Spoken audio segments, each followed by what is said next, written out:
Okay, folks, I think we will go ahead and get started. I do appreciate it, your patience. Hi, I'm Dan Sweet. I'm Director of Public Relations and Communications for Helicopter Association International, and welcome to our first HAI at Work webinar. Today's event is coming to you from our office and several homes as we adhere to guidelines for social distancing. Since this is our first webinar, we ask for your patience. If this doesn't flow quite right, we've been working out the bugs, but working remotely does add its challenges, as I'm sure all of you are aware. We're starting this webinar now because around the COVID-19 virus has shown us that we need to use new methods of sharing information, and because we know that there is information that is needed by our industry. Participants in this and future webinars are encouraged to ask questions using the built-in form within this program. You may need to click the red arrow on the side of your screen to open the dialog boxes, and then click the arrow next to questions. We will hold all questions until the end and then try to answer as many as possible until our time runs out. I would like to start today by introducing our speakers and the subject matter experts who will be joining us. First today is James Viola, our President and CEO. Robert Leichend, Aviation Attorney at Law. Cade Clark, HAI's VP of Government Affairs. Chris Martino, HAI's VP of Operations. And now let's go ahead and get started. So please allow me to introduce James Viola, HAI's President and CEO.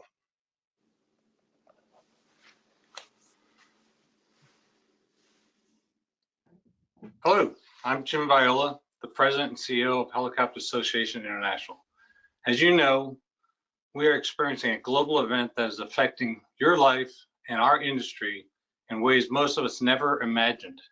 We at HAI understand that information on how the government is trying to help is changing daily. And even then, that new information for our industry may be very difficult to find. So at HAI, we want to help you find the information, help you understand what that information means to you, and help you get the benefits that the governments around the world are authorizing for businesses in the rotorcraft community. This week's webinar is the first weekly series where HAI will offer information and assistance to our members. At the end of each webinar, we'll answer questions received from the viewers from you all today. Today's webinar is open to everyone, but as we move into the future, we want those additions to be exclusively for HAI members. So for the near future, we'll be focusing mostly on COVID-19 related issues. However, HAI is absolutely open to other topics and issues that are affecting you, our members in the United States, as well as the international rotorcraft industry. If you have questions or suggestions, please reach out to me via email at president@rotor.org. I also encourage HAI members around the globe to visit our Addressing COVID-19 webpage. It's available on our homepage at www.rotor.org. Our website has information for our international members also, and that's updated from our regional representatives from your civil aviation authorities as it becomes available. This information is updated regularly, so please check back often on our website.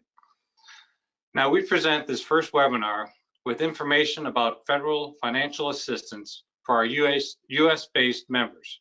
Keep in mind that future webinars will also include information for our international members.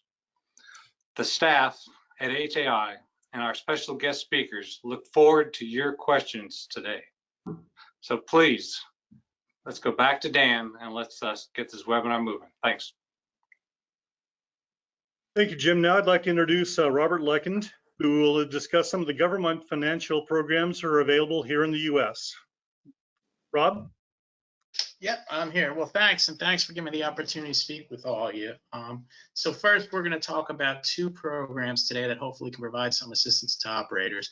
I think something, though, before we get into those two programs that's important to remember is before I became an aviation attorney, I was actually an airline pilot, and I got roped up in the 9/11 furloughs, and I remember they were saying it would take years and years to come back, and things came back much quicker. And so the industry will bounce back, and we're already starting to see some positive reports in controlling the virus.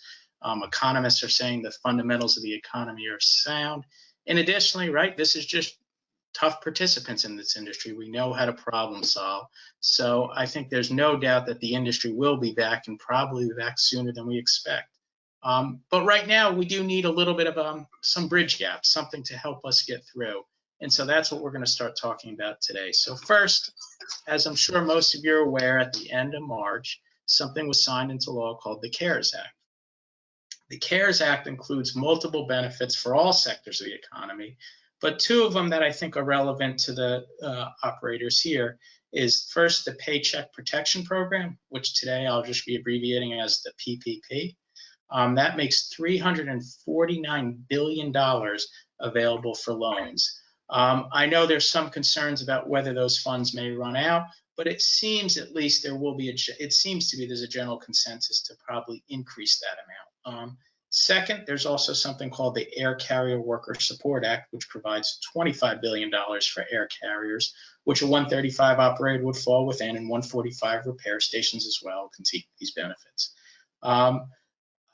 First, let's start with the PPP. Something though that I've seen that potentially there's some confusion over.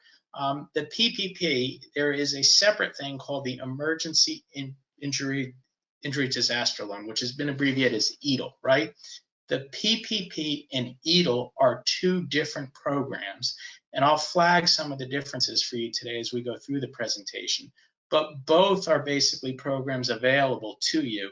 Just the PPP, as we'll discuss, has some greater benefits for you. So starting with the PPP, if we go to the next slide, please. First, eligibility. It is broadly available. Basically, it's available to companies with 500 and less employees. Tax-exempt companies, you're able to seek benefits here. And additionally, SOLA includes sole proprietors. They can seek benefits here. So if you're an independent safety auditor, right, don't think that this program isn't for you. There are a few limitations, right? Generally, companies that have engaged in some type of criminal activity are knocked out. A company does have to have been in operation on February 15, 2020 and paying some form of compensation. The other restriction, which some people may have problems or some people may get caught up in it, if you're under a current SBA loan and you are delinquent in a payment or have defaulted on an SBA loan in the last 7 years, that would eliminate somebody from getting a PPP loan. We go to the next slide, please. So the benefits, there are significant benefits here. First, right, the benefit is 2.5 times your monthly payroll, right? And payroll, that is defined pretty broadly. It includes things not just as what you're thinking of straight salary. It includes sometimes vacation pay that you've given. And where on the SBA's website, they've got a great definition. They show you what the definition of payroll is, but it is broadly defined, which is a benefit. So it's 2.5 times monthly payroll, right? And generally the way you're calculating that is they say, look at your last 12 months worth of salary, right? And divide it by 12. Realistically, the way the banks are looking at this is they're looking at your 2019, right? What you paid in 2019. And the reason the banks are looking at it from what you paid in 2019 is most companies at this point have filed what's known as a 940 and 941 with the IRS. And it's something the banks can look to determine what your average monthly payroll is. The maximum benefit is $10 million, right? So if you are a really large company and you do have more than $10 million,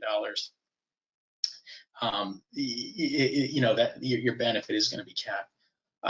A big benefit here, this is a non-recourse loan, which means there's no personal guarantee. You don't have to put up collateral to get this loan, and nor does anyone at the company have to put up their personal assets. It is a 2-year loan with a 1% interest, but that interest is deferred for 6 months.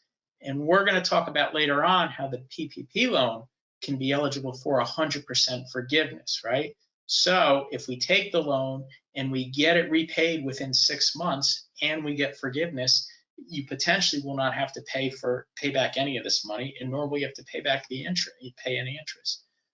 Your lenders should not be charging you any fees for the application or for any servicing fees. And the benefits here are broad, right? The permitted uses are payroll costs, costs for group health benefits, employee salaries, which is payroll, interest on mortgage obligations. However, you cannot use it for a principal payment or for a prepayment. Most mortgage statements you're going to get, though, are going to break down what's the interest and what's the principal. Rent, including leases, utilities, and interest on any other debt obligations incurred before February 15, 2020. That's the PPP benefits. The EIDL loan, which you may have heard about as well, right? There are some more broader uses of funds that you can get from an EIDL loan, and that's a separate application process. But something to keep in mind with an EIDL loan, right? The EIDL is for anything above $25,000, you are going to have to pledge collateral. And for anything above $200,000 on an EIDL loan, there is going to be a personal guarantee. Further, the interest rate is higher on the EIDL loan at 3.75%. Additionally, you also have to repay an EIDL loan, but it's another option out there for you. If you did take an EIDL loan between January 31, 2020 and April 3rd, 2020, you do have to used it for payroll. You do have to refinance it through the PPP, but for all intents and purposes, you can treat the loans as separate unless you took an EIDL loan during that window. Next slide, please. So the application process. So with a PPP loan, you were going to the banks, not directly to the SBA to get these loans. Generally, any bank that has previously participated in providing SBA loans can offer this product to you. Something we are seeing is some of the banks are getting overwhelmed with applications, and some banks are in fact saying they will only process a PPP application if you have an account with the bank. What I would recommend to try and make sure your application gets in, because this is a first come, first served program, is if you have financing on, say, an aircraft or some other large financing with a bank, I would reach out to that bank and to your contact there that you did another prior large loan with and say, hey, look, I need you to be a business partner here, and I need you to direct me to where I get my application and, you know, what division in your bank is that. So you are going to have to provide supporting documentation. Most of that documentation though is going to go to what your payroll was over the past 12 months. And so that again is going to be your IRS forms 940, 941, and payroll reports that most paycheck providers can get to you. Additionally, right, you're going to have to show what you paid out in health benefits and what you had to pay out in if you did a 401k match. And all that can get your benefit larger. The application itself is completed on something called an SBA Form 2483. Just like most things when we make statements to the government, right, a false statement can subject someone to criminal penalties. So it's a short form, but we want to make sure we read it closely and make sure all of our statements are accurate. Next slide, please. So how do we calculate the amount of the benefit? Because you on your own on the application actually calculate the amount of the benefit subject to verification by the bank. But, you know, since this is a first come, first served program, right, we want to get our application in and have it accurate. So first, since it's 2.5 times percent your average monthly payroll, right, you want to make sure you're only including within the definition, only including items that are within the definition of payroll. What we recommend you do is make an Excel spreadsheet, list the employees on one column, and list on the top all the eligible items for payroll on the SBI's website, and just basically list what was paid to them, right, over the past 12 months. Exclude any compensation to any employee in excess of $100,000. This does not mean that you cannot get a loan for an employee who makes more than $100,000. What it means is, though, when you're doing your calculation, if you have someone who says makes $125,000, you just need to stop at $100,000, right? So when you're calculating that 2.5%, exclude the excess, exclude any salary that's above $100,000 for any individual employee.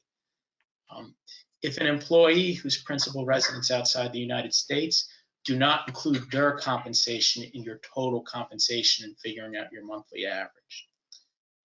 Independent contractors, right? Don't include them. Tell them to file separately. An independent contractor can file their own application. When you're doing your calculations, right, and determining what your benefit is, you want to exclude your FICA and FUTA taxes that you paid. And additionally, if you're getting a credit under the first relief package for sick or family leave, right, don't include that in determining your number. Next slide, please. So we are on the application going to have to make some there's requirements and certifications. One is, you have to attest to the fact that economic uncertainty requires the loan. I think for most folks in aviation, that will be easy. If you think about it, it's an industry with a lot of fixed costs, right? The financing payment on the aircraft still has to be paid if we're not flying. Maintenance sometimes still has to be done even if we're not flying.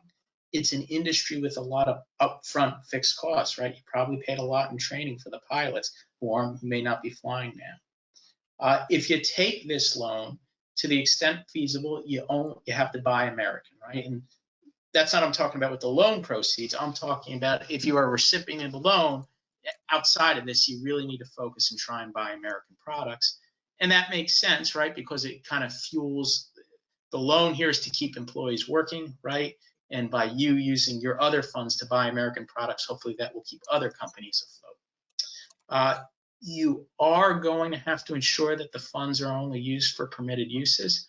But again, it's well-defined categories, right? It's payroll, it's more interest on a mortgage payment, it's utilities, it's lease payments, right? So make sure you fall within those categories. You can only at this point do one PP loan, right? So one loan and that's it at this juncture at least. Next slide, please. So the big thing that we all want is if we take this loan is then to get it 100% forgiven, right? And that is not automatic. We're going to have to meet some requirements. First, you actually have to apply for loan forgiveness once you have the loan. And there are certain things that will automatically reduce the amount of forgiveness, right? So we started off hopefully at 100%. What things do we have to do to avoid to lessen that 100% percentage, or the converse of that, to make it so that we have to repay more of this loan? First, the amount of loan forgiveness is going to be reduced if there's a headcount reduction, right? And how that's done, it's done by a formula. And what it is you take the amount of your loan and then you times it by a fraction, right? So we'll just use a simple example here. On the numerator, that is going to be the number of employees you have in the 8 weeks after you take the loan. The denominator is going to be the number of employees you had for some time period prior to this crisis. And you can use one of two periods. You can use February 15th, 2019 to June 30th, 2019, or January 1, 2020 to February 29th, 2020. But just to keep it simple, we'll call the numerator your employees after you take the loan, and your denominator your employees before the crisis. And let's just say that you have in the next 8 weeks 100 employees, and before everything went bad, you had 200 employees. 100 divided by 200 is 50%. Your loan forgiveness would be reduced by 50%, right? So we want to try and keep our headcount numbers up. Another thing that will reduce your forgiveness is if you reduce payroll in excess of 25%, and that's going to be a dollar for dollar reduction, right? So we have to try and keep payroll up through the end of June. Another issue where reduction can occur is, as we discussed, there's multiple permitted uses for this, right? In addition to payroll, we can use it for interest on a mortgage, utilities, some debt. However, only 25% of the loan can be used for those permitted non-payroll purposes. So if you have $100, you need at least 75 of it going towards payroll. The other 25 can go to those other permitted uses, but don't get above that 25, or else you're going to have a dollar for dollar reduction. Obviously, if any funds are used for unauthorized purposes, you are not going to be able to get that forgiven. And if you do something that looks intentional, there is the potential for a fraud charge. To get the forgiveness, you are going to need to provide supporting documentation, right? On payroll, that should be easy, right? That'll be your 940, your 941 again, and tracking your payment to your employees. But again, since there's other uses here, for instance, utilities, what I'm recommending folks do is if you get one of these loans, open up a separate bank account and deposit the loan proceeds in that separate bank account, and only use that separate bank account to pay permissible expenses from the loan. Then when you go for loan forgiveness, so long as you've just used that bank account for this loan, basically the bank statement will in effect be your statement to hopefully justify your forgiveness, because you will be able to show exactly what every penny was used for. Next slide. The other program that we have that you've heard about, I'm sure, is the Air Carrier Worker Support Program, right? The Air Carrier Worker, this is separate from the PPP, right? This is based $25 billion available to support the salaries of air carrier employees. Applications were permitted to be submitted online starting April 3rd. It again is a first come, first serve. If you get your application in after April 27th, it may or may not be considered. Thus, you want to get your application in as soon as possible. Again, here funds can only be used for employee compensation. So with ACWS, Air Carrier Work Support, we can't use it for interest, utilities, and lease payments. Similar to PPP, though, you got to refrain from doing layoffs, and here you have to refrain from doing involuntary furloughs or reducing pay rates and benefits until the end of September.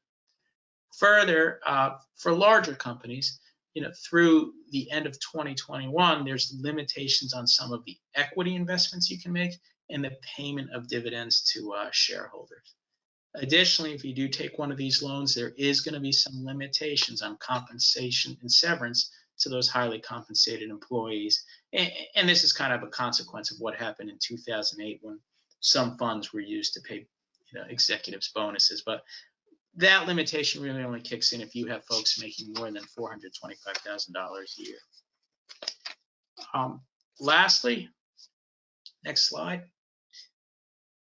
So in closing, right, besides the programs we've talked about, right, I think there's some other things operators should consider doing. First, look in your state, see if you're considered an essential service. If you are, then you probably can continue to operate. And maybe you're not going to be able to do the normal type of flying you do, but maybe there will be other services you can do.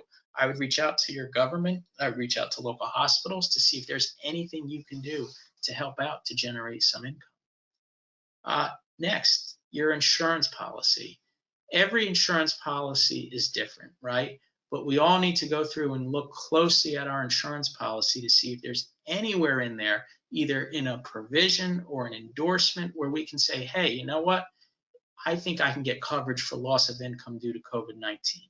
Now, no insurance policy is going to come out and say that, you can get loss of income for COVID-19, right? You're going to have to look for a provision and see if you can analogize that provision to what's happening right now to justify the submission of a claim. If you think you have a claim, submit it. The reason being is most insurance policies provide that if you have a claim and you miss the deadline, even if it is a valid claim, that is a basis for denial. So take a look at your insurance policies and see if there's anywhere you can try and submit a claim for loss of income. Here, if in the business jet world, right, a lot of those aircraft are on leasebacks, right, where they pay by the hour. I think more helicopter operators may finance their aircraft.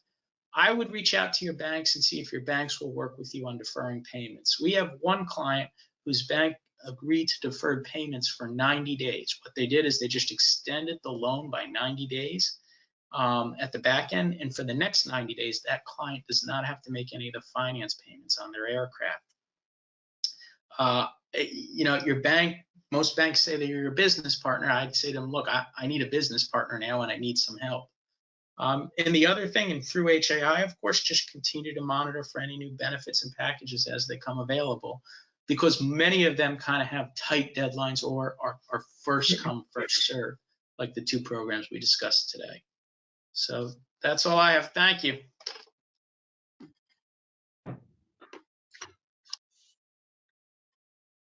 Rob, do you want to talk a little bit about your background or your experience here? Sure. So my background was I never intended to be a lawyer. I started as a pilot, and I was with the airlines. And as I mentioned in the beginning, I ended up getting furloughed after the 9/11 attacks. But again, some optimism here as I got recalled back to my flying position much quicker than I expected. Of course, then fuel costs started to spike, and I almost got furloughed again. So I eventually did leave flying, and now my focus is representing clients in all aspects of aviation. I represent 135 operators, airports, buyers and sellers of aircraft, and a whole range of things. So thanks for having me today, and I'll be around at the end for any questions. Okay, thank you, Rob. We have had a couple of questions pop up for you. Again, for everybody that's on the webinar, we will address questions following all the presentations. Cade Clark, Vice President of Government Affairs, is up next. All right, thank you, Dan. Thank you, everybody, for hopping on this call. As I was developing the slides for this, it was a little difficult because Congress kept changing how my slides were going to look. So we'll see here, we've been on the call for about 30 minutes, and hopefully my slides are not completely out of date by the time we finish. So I just want to start off with a little bit of background here. As we look at this first slide, it is easy, and I often make fun of Congress. It's easy to make fun of them as just to how slow and inefficient they can be. But if we look at this timeline, we can see how quickly they moved and how impressive the money numbers jumped here. Phase 1, which was back in March 6th, which seems like a year ago, they put out the first phase relief package at $8.3 billion, which at the time was a little surprising, but now is obviously pocket change, as we jumped up to March 18th with phase 2 at 104 billion, and then phase 3 at over 2 trillion. Robert spoke to the points here in phase 3 that help our aviation industry, and we're going to talk about that a little bit more next here. So next slide. So Robert touched on these. So we have the relief for air carriers, and there's 3 components to this. The first one is the loans and loan guarantees. Actually, Treasury had just sent out a release right before we got on this call. They have now opened up the portal to apply for a loan, which is on our website, which I will show here at the end of our slides. The deadline for applying for these loans is April 17th, and the absolute end deadline is April 30. It's one of those first come, first serve. After April 17th, they'll look at it, but it may not be as quick. And then after April 30th, it's going to be at the discretion of the Secretary. So if you're interested in those loans, I urge you to go to our website, and we have all the information as well as the applications there that you can find. Rob talked about the payroll support, and that is obviously something that a lot of our members have applied for. We are waiting to hear from Treasury as to where the status of those loans are at. They have not yet been dispersed, and so there's everybody's waiting to see what Treasury comes out on that. One other important part of the CARES Act for air carriers was a suspension of the fuel excise tax and the federal excise tax for transportation of 7.5%. So something to look at in your businesses, and that goes until January. And then Rob covered the Paycheck Protection Program, which I think is also something of great benefit to our members. So next slide. So again, as slow as Congress can move, this week was pretty amazing in that early in the week, Treasury decided that they needed another $250 billion to go into the PPP that is administered by Small Business Administration.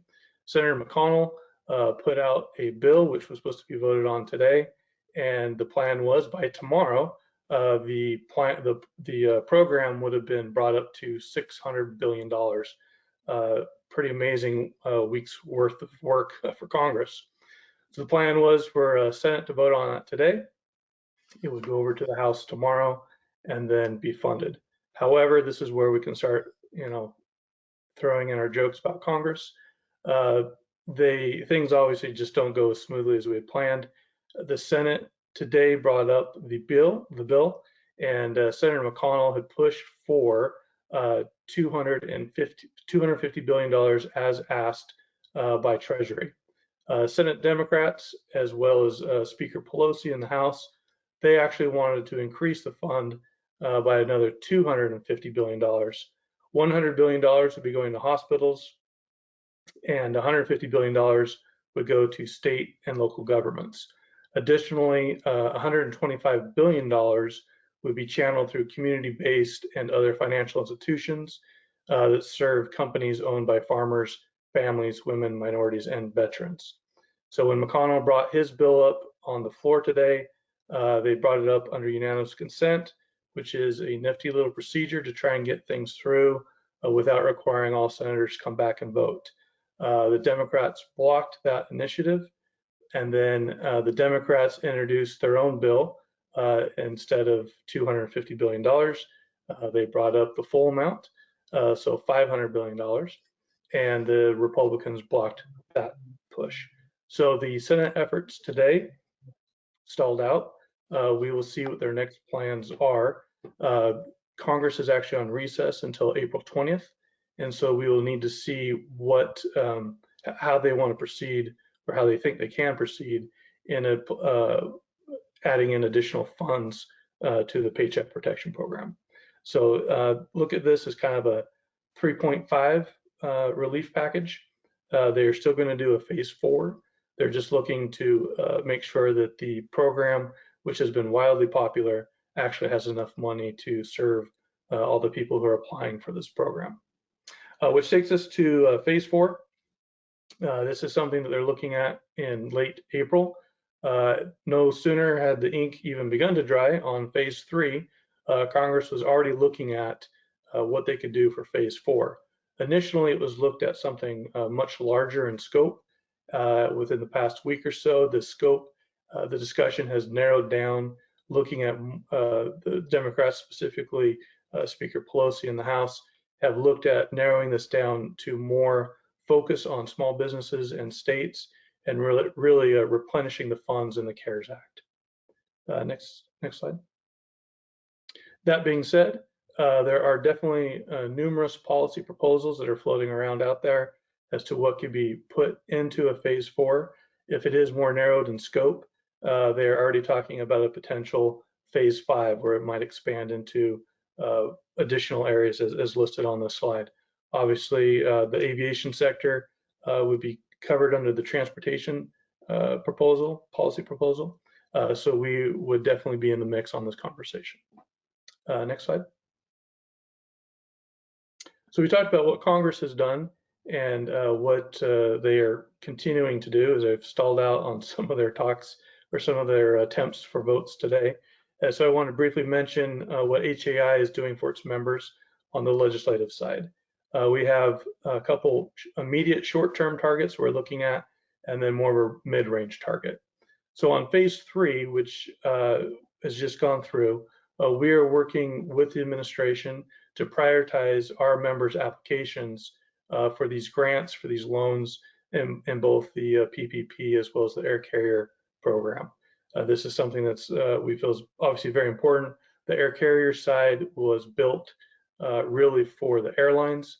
We did manage to get in the broader language for 135 operators, and so the concept here is making sure that our members are applying and have applied, and then making sure that the administration does consider those. We're also looking at influencing implementation guides. If anybody has been following along this week and last week, implementation guides have had numerous changes, so we want to make sure that as they're going through changes, we don't get dropped out. Looking at broader from an international perspective, we will start looking at legislative proposals that are out there globally addressing this pandemic, and we will be putting that information on our members only site, which I will discuss here in just a little bit. As I mentioned, the 3.5 relief package, if you will, important to that is that they're looking at originally the Senate proposal, or the Republican proposal, was just straight adding in more money. The Democrat proposal was looking at expanding it to include some additional components. Again, we want to make sure that the aviation sector, specifically vertical lift, is not left out of anything that moves forward in Congress. And if there's opportunity to expand, we want to make sure that we're part of that discussion. Then looking forward to phase 4 and any additional phases, we want to make sure that our policy priorities are included within the administration's talking points, as well as drafts on Capitol Hill. We've already been in touch with the White House and the administration on the priorities that we have for future relief bills. And again, just hammering the point that we are an important part that needs to be included in these relief bills. Mid-range targets, it's hard to believe we can even be talking about appropriations. That's something that comes up. If you can imagine the problem that we have right now with the pandemic, the appropriation conversation is a whole nother headache. In October, we come up with our process of funding the government. And if Congress cannot come to an agreement, we would have another government shutdown. I don't want to start causing people having headaches about that problem. Right now, we're focused on the pandemic, but the appropriations conversation is something that is looming out there. And as Congress moves forward, eventually here on the appropriations conversations, we want to make sure that we are part of that conversation and advocating for funding in any programs that will serve HAI members. Next slide, please. So finally, next steps here for us, we want to make sure that our members are well served by knowing what's going on. We have set up, the Government Affairs Department set up the Legislative Action Center. You can see the address there, voter.org/LAC.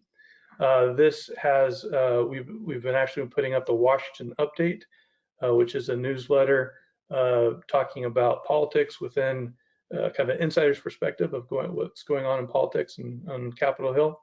That newsletter goes out about once a month or as needed. So we're trying to shoot for that to be a little bit more frequently. But that is contained in the Legislative Action Center, and we have numerous legislative resources.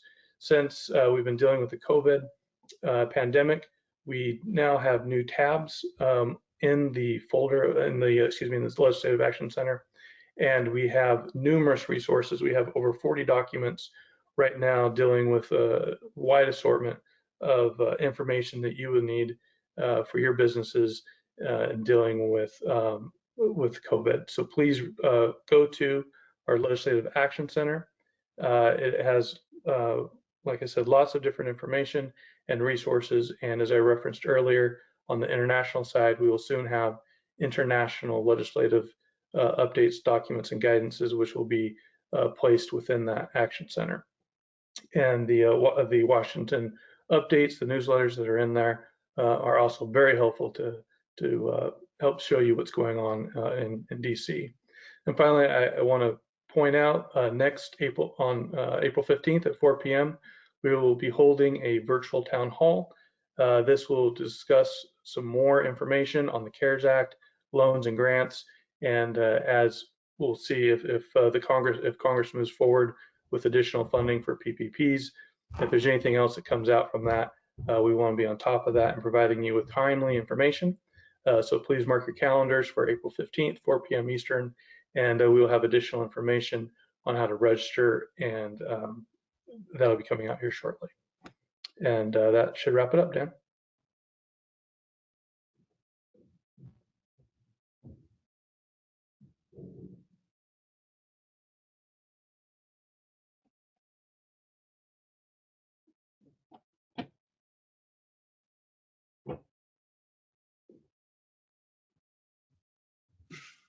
Good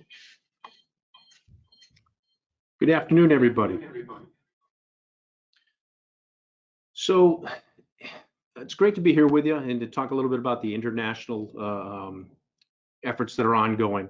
You know, the international helicopter industry continues to play a vital role providing critical medical and public safety services.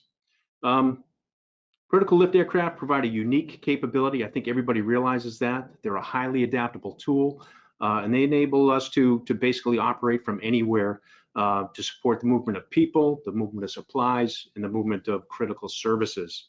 The industry provides an invaluable service to society, and society understands that. People understand the importance of continued rotorcraft operations, especially during events of national and global significance like the COVID-19 pandemic. Internationally, the general aviation helicopter industry has also been hit hard, extremely hard, by the COVID-19 pandemic. Operators and civil aviation authorities around the world are struggling to react to social distancing and other restrictions while still providing the unique benefits that rotorcraft, both manned and unmanned, can provide to society. As an international organization, HEI's objective is to keep commercial and general aviation rotorcraft flying around the globe. And to do this, we work closely with a number of our international rotorcraft associations, all of whom are equally committed to keeping the rotors turning. As you can imagine, they're each dealing with their individual civil aviation authorities, and there's unique issues based on geography, politics, as you can imagine. In all areas where we're seeing civil aviation authorities working hard, and they're working hard to issue timely and beneficial policies to keep aircraft in the air. We've reached out to a number of our international partners and associations to get updates from them, and I'd like to share some of those insights and those updates with you right now. So we'll start with Brazil. In Brazil, Thales Pereira is the president of the Brazilian Helicopter Pilots Association, or ABRAFI, I think as everybody calls them. ABRAFI filed a request to the National Civil Aviation Agency of Brazil, the ANAC. And as a result of that, they were granted permission to extend the licenses and the certificates of crew members for a period of up to 120 days. A request was also made of the ANAC that certificates of aircraft also have their validity extended, and this request is still under analysis. And then finally, they reported to us that they have another action item in play that aims to extend the deadline for taxi companies to respond to any ANAC request for inspections.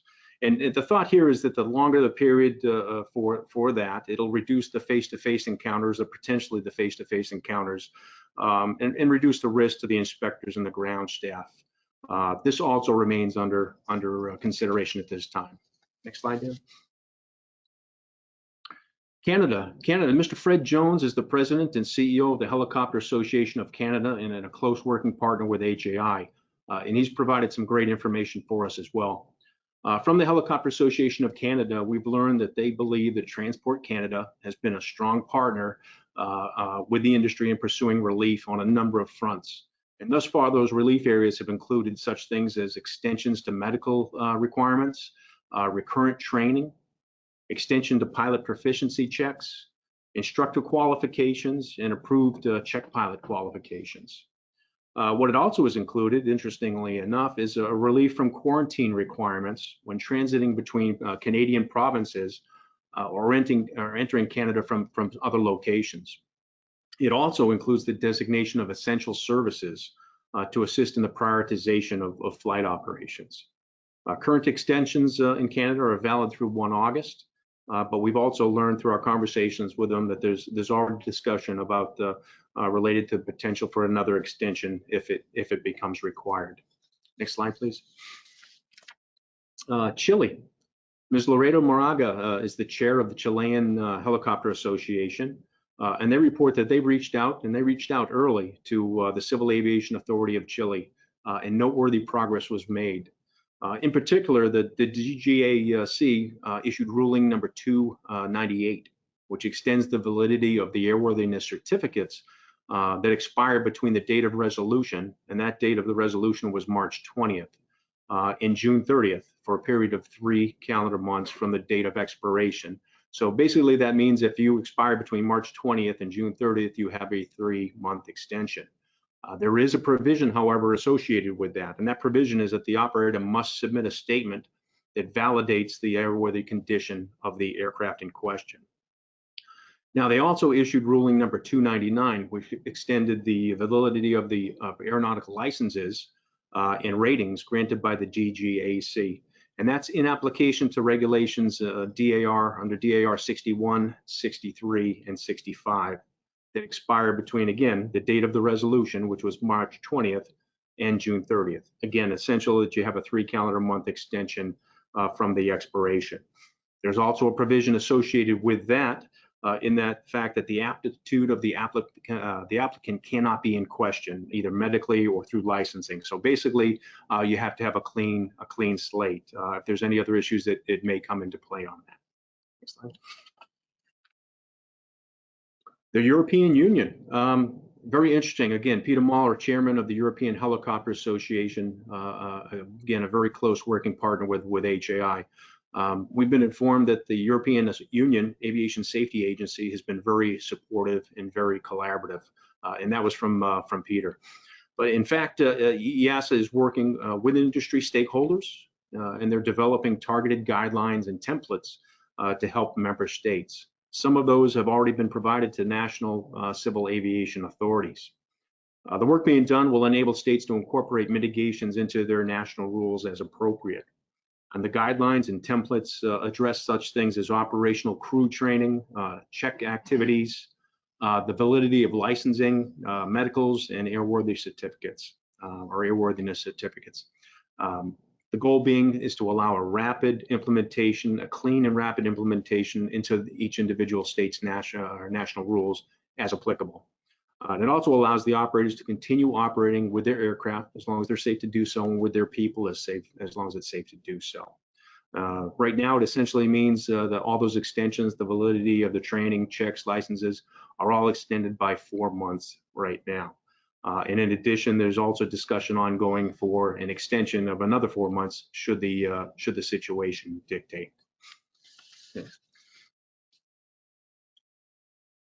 India, the Rotary Wing Society of India is headed by their president, Admiral or Air Vice Marshal Sri Haran, and we work very closely with them as well. The association reports that based on the request and justification of the domestic helicopter industry in India, the Director General of Civil Aviation, the DGCA in India, has allowed several extensions. And those include extensions of airworthiness renewal certificates, and those are now allowed to be done by organizations for the next 3 months, and that's good up to the 3rd of July. That is a one-time measure, however. They don't expect that to be extended.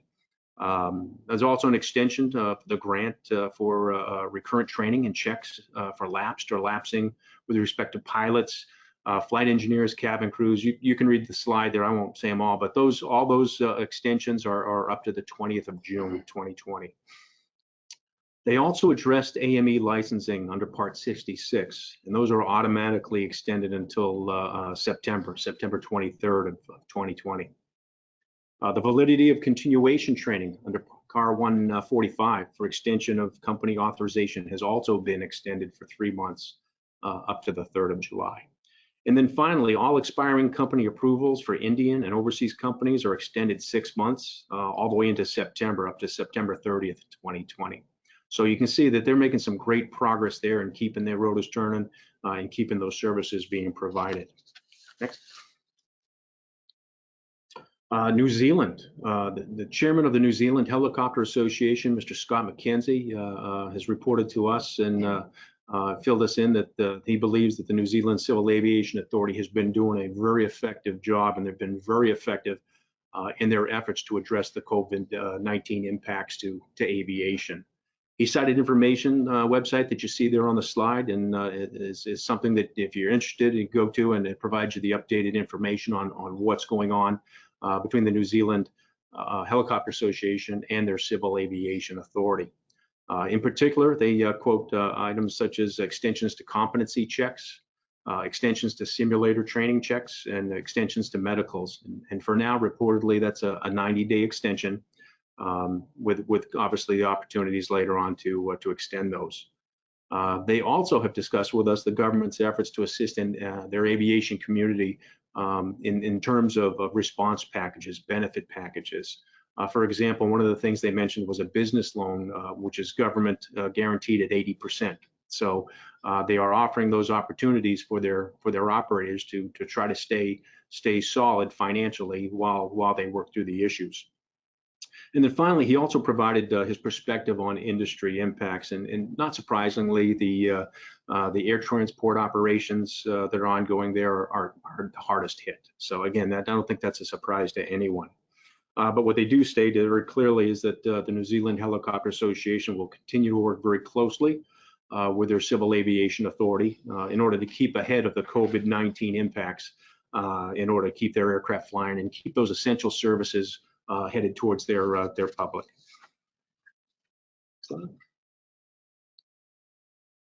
The United Kingdom, again, very close working partner with HAI, the British Helicopter Association, and their head CEO, Tim Fashon. Tim has been very open about the UK's CAA performance, the Civil Aviation Authority's performance. He's been very happy with it, and in fact, one of the things that he let us know about was a government industry partnership that has been developed.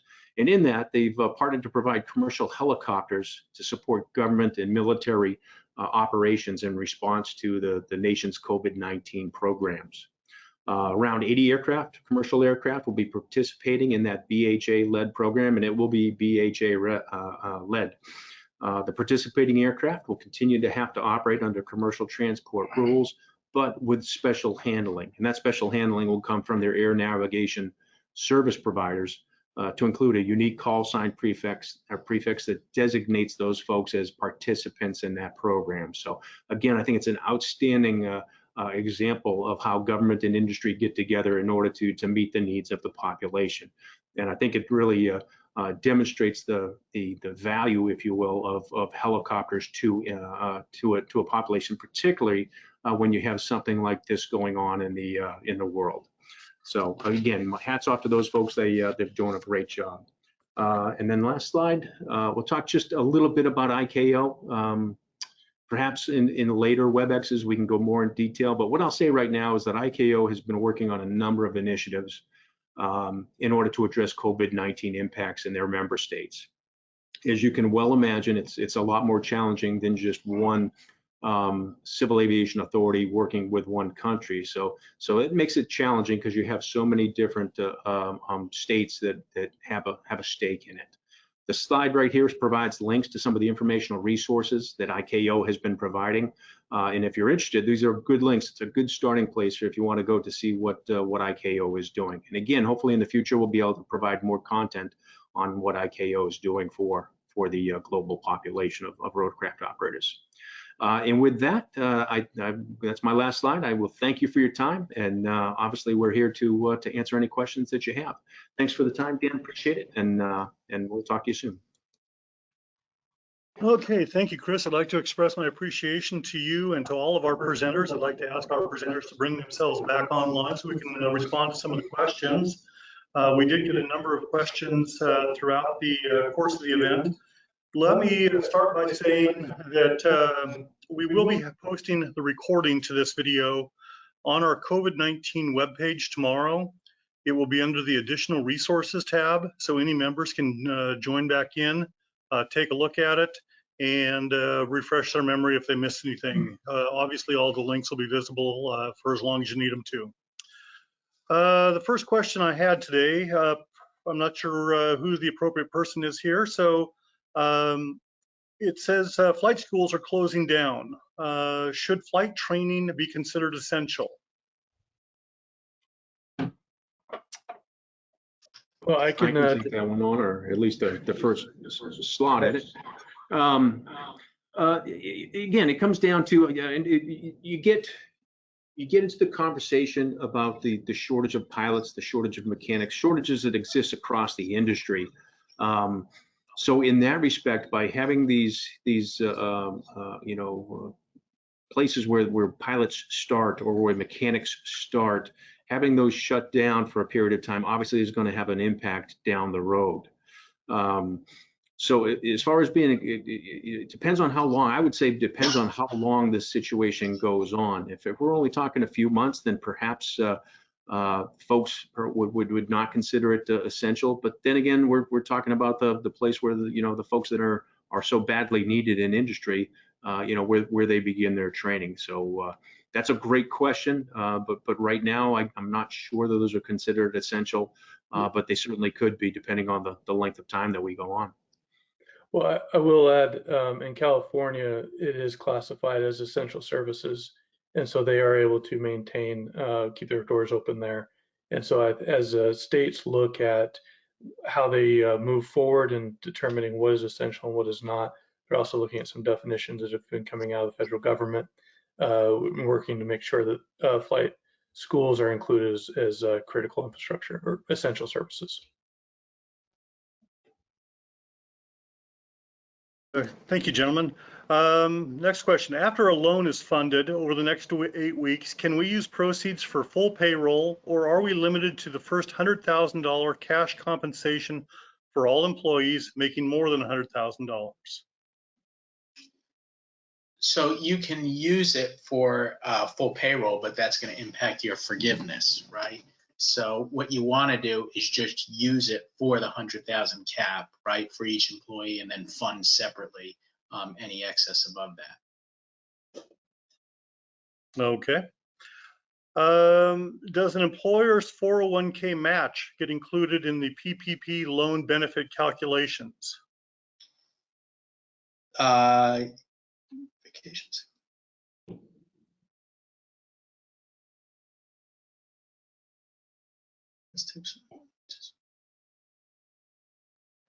Yes, it does. It is, and it's on the SBA's definition. Okay, thanks, Rob. Next one looks like for you too. Can you do both? Real quick, that would be the employer match portion of it, right? Okay. So I guess let me clean it up basically for you. Basically, take their payroll, right, as if what they are receiving.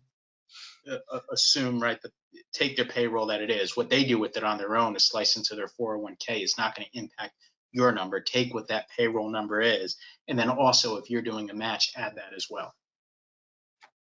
Okay. Next question. Can you do both PPP and ACW for the same payroll costs? Do the ACW funds have to be repaid? At this point, no, the ACW funds do not have to be repaid. But again, there is the furlough provision in there, right, that you can't furlough through the end of September. Okay. What size company is eligible for the ACWS? It's basically, if you're an air carrier, you are eligible for it. But again, I think as Cade said, most of it is going to the 121 carriers, because there is kind of an allocation formula that is based on a filing that the 121, mostly it's the 121 carriers that make, but you as a 135 operator can submit an application for it. It's just unfortunate. I think most of it will be divvied up among the 121s. The allocation is driven by something that the 121s provide, but you as a 135 operator are free to submit and try and get it. Okay, did you want to add anything to that? No, Rob is correct on that. Okay, thank you.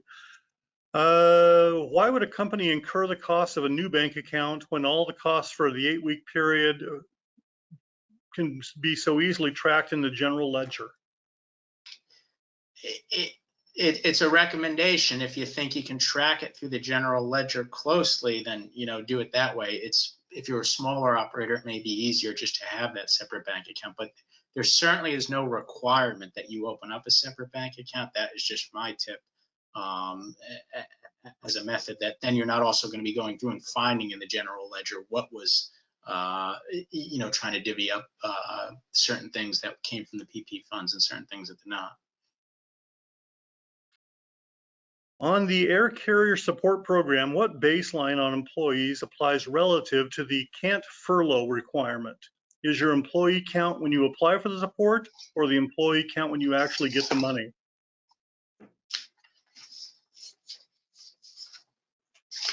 Is that to Gabe or I can tell you, but you have to give me a second on that. Not a problem. While you're looking that up, I will remind everybody this will be back on our website tomorrow. If you go to the front page of rotor.org, big block right in the front page of it is our COVID-19 section for members only. And we invite you to come in and take a look at that. We have a lot of resources for our members there, both domestic and international. We update that on a regular basis. And so we're trying to make that as a big of a resource as we possibly can going forward. Cade, do you want to talk about your ACL or the legislative page real quick? I will plug it again and just ask for members who, it's a members only site. We feel that we've put a lot of good resources there for the membership, and we are putting in, as administration and agencies continue to put out changing parameters on how to apply for loans and all the other programs, are putting it in on that site as quickly as we're getting it. Not also should not be forgotten, the Washington updates have a great overview and insight into what's going on in the government. So I highly recommend folks turning into that. And as I mentioned, the international legislative components will be added there shortly. So open and ready for all HII members. So unfortunately, to the question about what are we basically using as the head count for determining no furloughs, unfortunately, the CARES Act did not specify that. So we're going to have to unfortunately wait for Treasurer to hopefully give us some guidance on what it is. What it simply says is refrain from conducting involuntary furloughs or reducing pay rates until September 30, 2020. So unfortunately, we don't know what the measuring stick is. Okay. Is phase 4 the same as the additional 2.3 trillion in loan funds that the Fed announced today, or is that phase 5? No, that Treasury, that is not phase 4 or phase 5. That is something the Treasury put out today to provide some liquidity to the different programs. But Congress will be doing a phase 4, potentially a phase 5. We actually did put some of that information about Treasury's announcement on our website today, again on the Legislative Action Center, and that has some additional information about, and I believe that was also in Rotor Daily as well. Okay. Is there any chance the government will postpone the CRFS mandate that went into effect April 5? With the shutdown, some OEMs are not able to complete aircraft prior to the deadline, and now the mandate is in place. Those aircraft cannot be delivered as they don't have a CRFS. Since it takes the FAA so long to certify CRFS systems, those aircraft could sit a long time. A 6-month extension on the CRFS compliance date would allow the OEMs to clear that backlog of inventory and customers to take delivery of badly needed aircraft. That's an excellent point. That would be something we could definitely reach out and inquire on. But I definitely see where the point of that question is, absolutely. Yeah, and from operations, we have no visibility on that as well. So we can look into that and post something. Okay. Where on the website can we find a link to for the air carrier loan? Legislative Action Center, rotor.org/LAC. Okay, I got a comment that said flight schools are considered essential also in Hawaii. Aircraft due for major inspections in storage. Should we continue the preservation practice?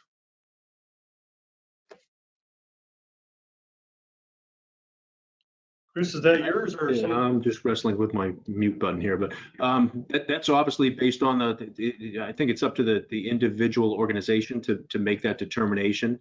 Only the individual organizations will know what they have planned in the coming future, what they perhaps would need the aircraft for, or perhaps not need the aircraft for. So that's a tough one. It's one of those situations where you really need to consider the value of the aircraft, the utilization of the aircraft, or your anticipated utilization of the aircraft, and whether you would continue to do that. Okay, thank you, Chris. Can you apply for the ACWS if you've already applied for the SBA disaster loan? Yes. Okay. However, the ACW is asking for equity or a note. So is it fully forgivable, or do you have to give something? The equity is at the discretion. They can't ask for equity piece in your company. So it's, if you want the money, you got to do what they want and what they ask for. Thank you, Rob. Can you do both the PPP and the ACW at the same time, or are they mutually exclusive, as are many of the other CARE items are? Those two are not mutually exclusive. You can do both. How much money can you get from the AWS for payroll? Cade, you want? I can take it, or you can take it. Up to you. I'll let you go first. I know 6 months. 6 months worth. There's a formula, and it's for 6 months. Okay. Yeah. And it's going to be reduced down, though, by how many people are basically applying for the money, unfortunately. Right. Yeah. And combine that with the 121 operators, that will have a huge impact. Okay, we've got one more question, time for one more question. It's somebody who needs some clarification. If you have already furloughed employees, as many have already, would you have to rehire those employees prior to applying for the PPP to get the loan amount that would cover the cost of those employees? No, because your application is going to be based on a 12-month average, right? So if you've lost those employees already, presumably for some window, they were not included in payroll, and it's over a 12-month average period, right? So no. Okay, I think that finishes up our questions for the afternoon. I certainly appreciate the participation of our panelists. I greatly appreciate the attendance of our members and our guests on the webinar today. We appreciate the time that you took out of your day or night to sit in on this. On behalf of everyone, we invite you to join us next Thursday for our upcoming HAI at Work webinar. Thank you very kindly.